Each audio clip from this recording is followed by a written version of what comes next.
Juliana Oxenford y Eric Seminario nos traen a continuación un reportaje que contiene una gravísima denuncia contra uno de los más prestigiosos y famosos cirujanos plásticos del país, el doctor César Morillas. Adelante, por favor.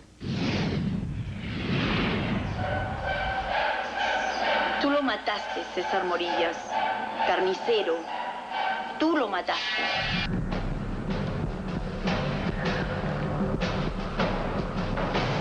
Acá lo mataron. En esta clínica lo mataron. Quiero saber de qué se trata todo esto. ¿Hasta dónde quiere usted llegar? Sabe que no atendieron bien a mi esposo. Sabe que no había el carrito resucitador y el anestesiólogo para atenderlo. En camilla y parando el tráfico de Daniel Polo, mi esposo ya estaba muerto. Y tiene la desfachatez este miserable carnicero de decir que ha sido caso fortuito y que sigo operando. Pasa los días buscando consuelo en la foto de un hombre al que aún no se resigna a perder, luchando para no ahogarse en las lágrimas de su propia impotencia, porque está convencida de que la verdad es una sola. Es un asesino. Aquí no hay negligencia, aquí hay un homicidio. Y eso es lo que yo quiero que el Perú entero, y ojalá las clínicas que tienen el exterior, lo sepan también. A Mónica no le importan las secuelas que puedan dejar cada una de sus palabras, porque según ella, al doctor César Morillas tampoco le importó la vida de su esposo. Hace un año se juró a sí misma no parar hasta que la justicia deje de esquivarla. Y hoy está dispuesta a contar lo que dice muchos han callado por miedo, por no querer enfrentarse a uno de los cirujanos plásticos más poderosos y reconocidos del país. Él siente que con su dinero puede comprar vidas, puede comprar voluntades, puede comprar conciencias, Juliana. Quiero justicia. Estoy hambrienta de justicia, y no por mí, porque a mí nadie me va a devolver a mi marido, Juliana. No por mí, por los que vienen. Veo gente incauta que todavía viene a su clínica. Jesús Ortiz de Ceballos era un ingeniero industrial que a los 49 años había logrado convertirse en gerente general de una conocida compañía. Cada tanto tiempo lo invitaban a dar conferencias y ya era caserito de algunos periódicos que no dudaron en destacar su exitosa trayectoria. Y por imagen quiso hacerse algunos arreglos en la cara. Nosotros llegamos a él precisamente por todas las propagandas que salían en la televisión, ¿no?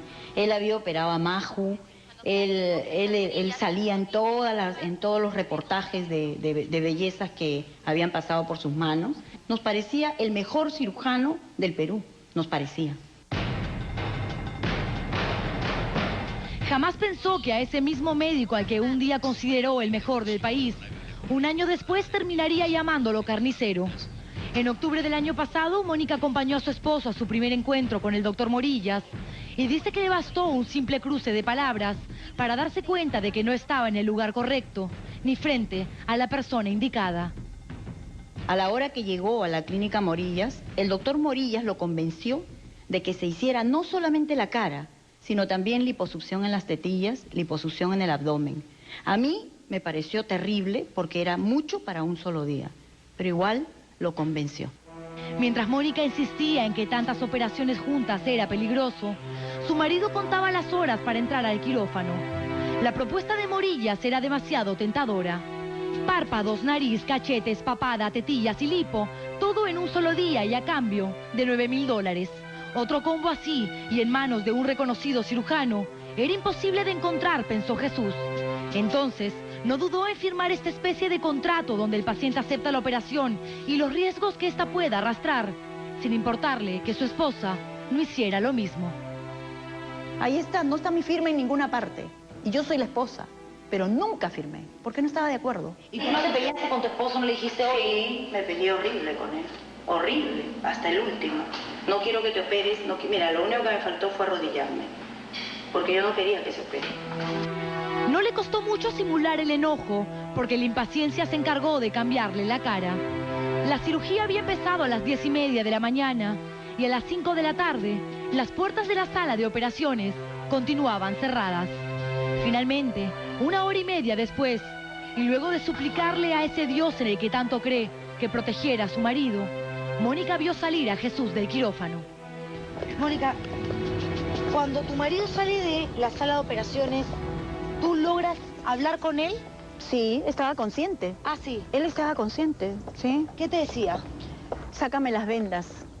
Sácame las vendas. Ahí es cuando yo me doy cuenta que mi esposo está con los efectos de la anestesia muy alterado.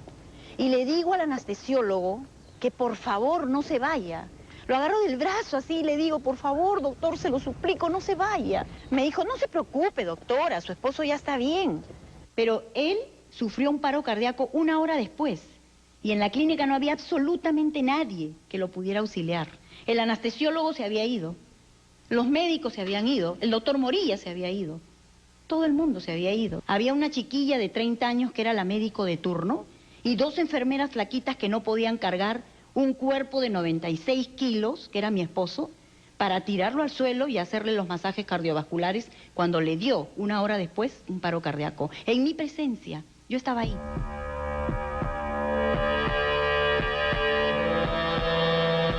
Dice Mónica que lo que mató a su marido no fue la anestesia ni el mal uso del bisturí, sino la incapacidad del doctor Morillas para prever lo que sucedería minutos después del paro cardíaco, cuando Jesús Ortiz de Ceballos, inconsciente en una camilla que a duras penas empujaban las enfermeras de turno, tuvo que ser trasladado a otra clínica de la Avenida El Polo para ser reanimado. ¿Tú buscaste dentro de la clínica el carrito resucitador o buscaste algún otro elemento para poder salvar a tu marido? Por supuesto, busqué, aunque sea un vigilante, a un barredor, a lo que fuera. Conté que me ayuden a cargar a mi esposo y lo saquen y lo tiren al suelo para hacerle sus masajes cardiovasculares. Salimos despavoridas tratando de buscar ayuda en la calle y estaban con llave las puertas. ¿Tú estás gritando? Sí, tratando de buscar ayuda acá, en esta recta, en esta calle. O sea, y no podía salir porque la puerta estaba con llave y no estaba el vigilante. Mónica, tú estás así en la calle gritando, ayúdenme. Sí, sí, por favor, ayúdenme, una ambulancia, una persona que cargue a mi marido. Entré en pánico, Juliana, entré en pánico. Que no haya un carrito resucitador en una clínica donde ponen anestesia general, eso es un homicidio, eso es un crimen. Y lo sacaron por allá. Por esa puerta lo sacaron. Hemos salido así y hemos tenido que cruzar en diagonal para poder ingresar por emergencia. Así habían de carros, igualito. ¿Y tú qué hacías? La camilla acá ¿Y las enfermeras? y la camilla avanzando, las enfermeras con la doctora, tratando de parar el tráfico como locas para poder cruzar a mi esposo. Según Mónica, mientras la camilla cruzaba la avenida ante decenas de transeúntes y choferes boquiabiertos que no podían creer lo que estaban viendo, su esposo ya había muerto. Y cuando lo trasladaron a la clínica TESA en la parte del frente, mi esposo ya estaba muerto, porque habían pasado más de 15 minutos, como tú lo puedes ver en la historia. Y tiene la desfachatez este miserable carnicero de decir que ha sido caso fortuito. Cuando pasa todo esto, ¿tú no vas en ningún momento a encarar a Morillas? Sí, por supuesto, hemos ido, mi hijo y yo, muy descaradamente y muy suelto de huesos. Me dijo que yo no ande diciendo por ahí que es homicidio ni nada por el estilo, menos negligencia, que ha sido caso fortuito, y que él me ofrecía $100.000. ¿Para qué? Para dejarlo todo ahí. Salimos de la clínica y esa fue la última vez que yo hablé con él. Pero esta semana, 1 año después de la muerte de su esposo, Mónica creyó que más que una misa en su nombre, la mejor manera de recordar a su marido era encarando por última vez al doctor César Morillas. Buenos días, quiero hablar con el doctor Morillas. No, yo tengo un juicio con él porque acá falleció mi esposo. Quiero hablar con él. ¿Me permite su documento? Doctor Morillas. Sienta un momentito, por favor. ¿Su nombre? Mónica Sala. Me gustaría hablar con usted en privado. ¿Puede ser? Un placer saludarlo. ¿Puede ser? 5 minutos, no más. Te saludo solamente para...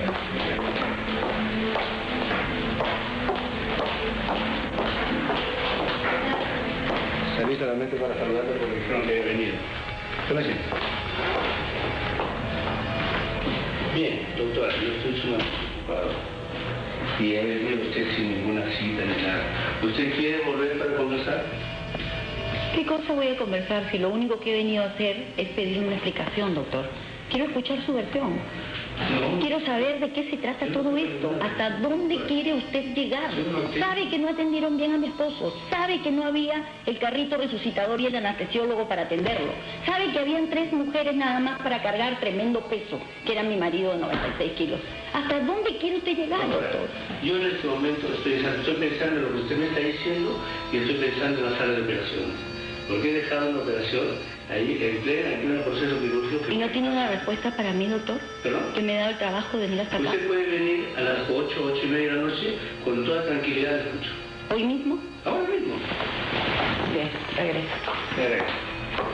Como hemos visto en la grabación esta con cámara oculta, él no te da respuesta de nada. No, en absoluto. ¿Qué me va a dar respuesta? Si él sabe que es un carnicero. Él sabe que actúa mal. Él sabe que no es la primera persona a la que mata. Él lo sabe, Juliana, por favor. Él lo sabe.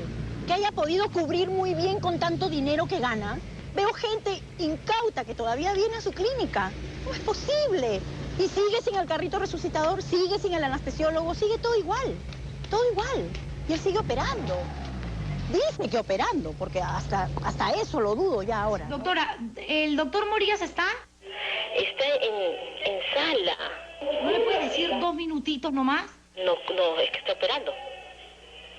De todas maneras, yo trato de que te llame en cuanto salga. Ya, por favor.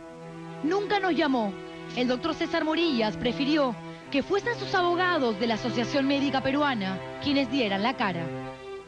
El paciente no estaba en condiciones totalmente inestables. Si estaba estable, ¿por qué lo mandan a la clínica TESA? Si estaba estable, ¿por qué no permaneció? ¿Por qué? Porque tenía que ser tratado por médicos, como vuelvo a repetir, especialistas de mayor magnitud, es decir, intensivistas, ¿no? Usiólogos. Por ello, por seguridad del paciente. Juliana, eso no es inusual. Pero no lo espero de la posta médica 439 de Villa María del Triunfo, pero no de la clínica Morillas, doctora. O sea, con lo que cuesta una operación, esta operación costó $9.000. Lo mínimo que esperas y que no figura en el contrato que uno hace, acá tengo el contrato firmado por el paciente, que en ningún momento dicen, ante cualquier problema postoperatorio, usted va a ser trasladado a la clínica del frente en una camilla parando el tráfico. ¿Cuál es el famoso carrito resucitador? ¿Qué es eso? Es un coche de paro. En toda clínica tiene que haber uno. Sí, bueno, sí, es un lugar donde operas, obviamente, porque una de las complicaciones pudiera ser un paro cardíaco. Digamos, mayor frecuencia podría ser en un centro quirúrgico, ¿no? Porque por alguna complicación propia de la cirugía o también por alguna reacción a las drogas. Yo lo que estoy cuestionando es por qué una clínica como la clínica Morillas no tiene lo que cualquier médico te dice que tiene que existir en una sala de operaciones. Ya al ingreso de la clínica TESA es que recién vuelve a presentar el paro cardiorrespiratorio. Mientras los abogados insisten que la salud de Ortiz de Ceballos se complicó al ingresar a la clínica TESA, esta orden de hospitalización señala lo contrario. Aquí dice claramente que el paciente fue internado a las 8:05 de la noche por un paro cardiorrespiratorio que se había suscitado hacía 20 minutos. Es por eso que a tiempo es transferido a la clínica TESA. Médicamente no está a tiempo, doctora. Él ingresa, orden de hospitalización, 8:05 de la noche. Paciente Ortiz de Ceballos, diagnóstico presuntivo, paro cardiorrespiratorio. Tiempo de enfermedad, observe. ¿Esta historia clínica es de la clínica TESA o Morillas? Clínica TESA. ¿Ves? Ahí están justamente las contradicciones. ¿Pero qué es un paro cardiorrespiratorio por 20 minutos? ¿Qué es? Es una muerte cerebral, Juliana. Ah, claro. Es una muerte cerebral. Oxigena el cerebro y chao. Pero por supuesto. ¿Tiene alguna esperanza de vida un muerto cerebral? Históricamente, nadie se ha levantado de una muerte cerebral. Nadie. Si me da un paro cardíaco no pueden pasar más de 10 minutos porque si no va a haber muerte cerebral. Eso es. No, ya empieza a haber muerte cerebral a partir de los 4 a 5 minutos. ¿Ya? Pero a los 10 minutos ya es irreversible. Tus posibilidades de supervivencia son bajísimas, menos del 1%. Y tendría que vivir pegado a una máquina, en todo caso, sobrevivir con una máquina. Si es que sales del paro, tendrías que vivir pegado a una máquina y vegetal, ¿no? ¿Cómo tenía yo la esperanza de que mi esposo estuviera vivo? Y lo entubaron y me hicieron la pantomima de tenerlo entubado 10 días para que yo me haga la idea. Eso fue lo que hizo el doctor Morillas. Ese respirador artificial no servía para nada. Mi esposo ya estaba muerto, ya era un muerto cerebral. El 2 de noviembre recibió la noticia de que había llegado el momento de enterrar a su esposo. Entonces, Mónica cogió el cadáver de Jesús y fue en busca de alguien que pudiese confirmar sus sospechas. ¿Y cuándo empieza todo este proceso legal entonces? Cuando yo saco el cadáver de mi esposo y el doctor Arias Estela se niega a hacerle la necropsia de manera privada. ¿Por qué? Porque mi esposo ya había ingresado cadáver a la clínica Tesa. Entonces el doctor Arias Estela, muy decente, él muy honesto, me dice, no doctora, yo me niego tajantemente a hacerle la necropsia porque si usted y yo le hacemos una necropsia al cadáver de su esposo, nos convertimos en cómplices de un homicidio. Él ingresó cadáver a la clínica Tesa, acá lo dice. ¿Cómo yo le voy a hacer una necropsia? Él tiene que ser sacado de la clínica Tesa por 2 policías y una fiscal de turno. Y así lo hice. ¿Cómo les comunicas a tus hijos? Papá ya no está. Ellos siguen devastados hasta el momento. Los tres. Los tengo en tratamiento psicológico porque es muy grande el vacío que mi esposo ha dejado. No quieren que venga Navidad, no quieren que venga el Día del Padre, no quieren que exista el 13 de julio, que era cumpleaños del papá. No quieren nada de eso. Las fechas importantes para nosotros murieron junto con él. La última vez que lo vieron salía de acá para la clínica Morillas, diciéndoles que el 25 de octubre volvía. No volvió nunca.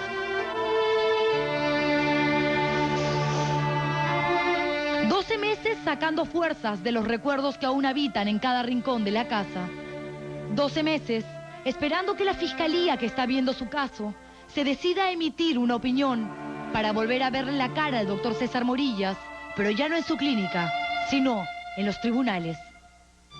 Es cierto que hay mucho dinero por parte de Morillas, pero no hay dinero que compre una verdad. Y aquí hay una única verdad. A mi esposo lo mataron. Esa es la única verdad. No hay otra. Yo confío en la justicia del Perú. Yo confío. Y seguiré confiando. Hasta el último día. Tal vez después de eso me vaya de esta casa. Misión cumplida, le diré a mi esposo. ¿Cómo han pasado los años? Las vueltas que dio la vida. Nuestro amor siguió creciendo y con él nos fue envolviendo. Habrán pasado los años, pero el tiempo no ha podido hacer que pase lo nuestro. Me da pena, no la puedo terminar. Perdóname. Es muy bonita esa canción. Pero se la cantaba él. ¿Se la dedica? Sí, se la dedico. Es muy linda. Era especialmente para él.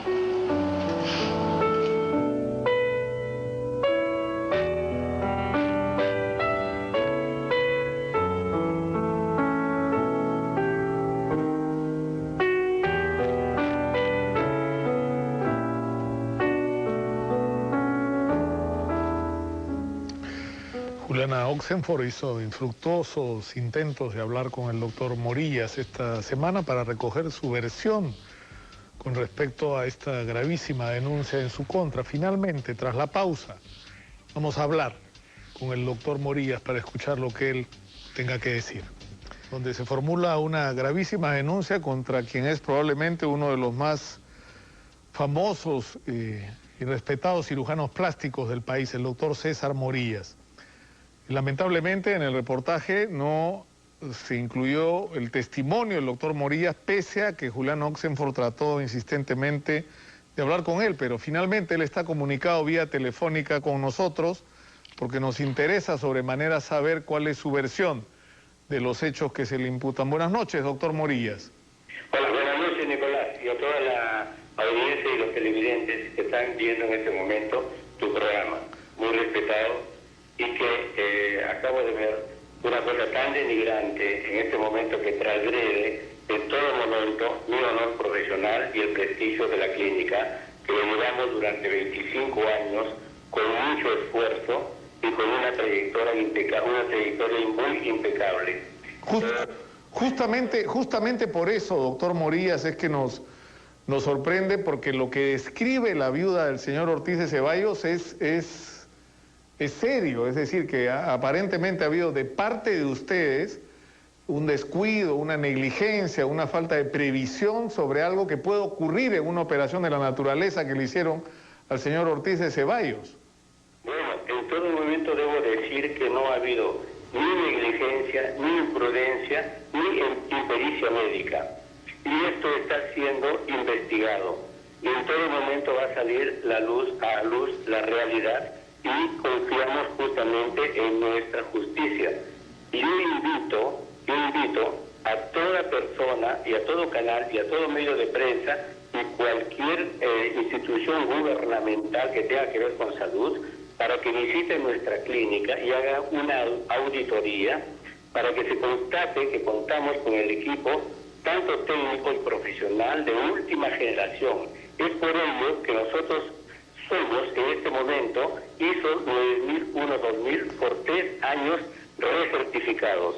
Además, somos la primera clínica de cirugía plástica homologada por PROM Perú para recibir... Sí, doctor Morillas, yo sé lo del ISO, la clasificación, además, eso es verdad. Por eso nos ha sorprendido tanto el hecho de que la viuda del señor Ortiz de Ceballos venga y nos diga, es decir, se produce un paro cardiorrespiratorio de mi marido y tienen que sacarlo en la camilla corriendo a la clínica TESA que está al frente, porque no había un carrito resucitador en la clínica suya. ¿Eso es cierto? No, es falso de toda falsedad. El paciente salió de sala de operaciones y estuvo en cuidados intermedios que se nos permite a las clínicas especializadas, no cuidados intensivos, sino cuidados intermedios. Cuidados intensivos solamente se hacen por convenios, como es con la clínica TESA, la clínica San Pablo, porque tienen cuidados intensivos. Entonces el paciente salió de sala de operaciones después de salir de cuidados intermedios una hora más en su habitación, agradeció él y la señora Mónica, que en este momento acaba de salir, agradecieron los servicios al doctor Román, que es el anestesiólogo.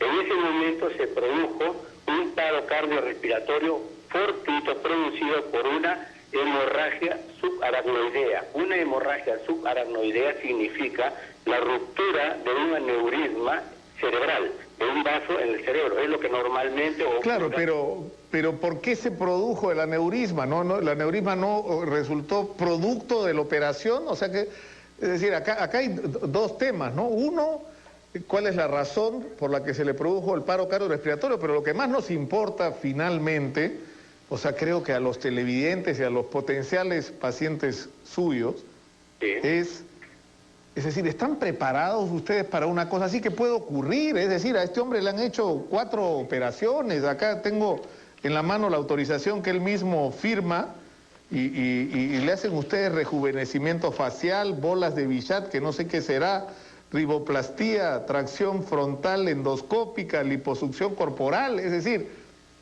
¿no ocurrió que esto fue como demasiado, doctor Morillas, para el cuerpo de este hombre? No, de ninguna manera, porque la única operación grande que a él se le realizó fue la operación de rejuvenecimiento facial.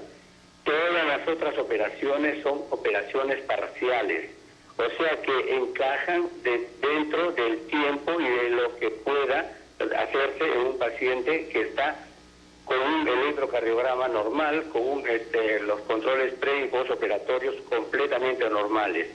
Eso está basado en todos los protocolos que nosotros tenemos. ¿Aló? Sí, estamos siguiéndolo, doctor Morillas. Los protocolos que nosotros tenemos, tanto científicos y también comprobados por todos la literatura médica. Esto normalmente se hace y si es el momento que tenga que hacerse con él unas operaciones, lo da el cirujano principal. Pero doctor Morillas, ¿por qué ocurrió entonces lo que ocurrió? Es decir, ¿cómo explica usted que este hombre que entró a esta operación, al que ustedes supuestamente evaluaron, es decir, él estaba evaluado y es decir, era una persona que podía ser sometido a estas operaciones. ¿Cómo es posible que haya ocurrido este paro cardiorrespiratorio que finalmente le costó la vida? Por eso llamamos un caso fortuito. Usted está hablando conmigo en este momento y a cualquiera de los dos no puede producir un derrame cerebral, esos son justamente los casos impredecibles.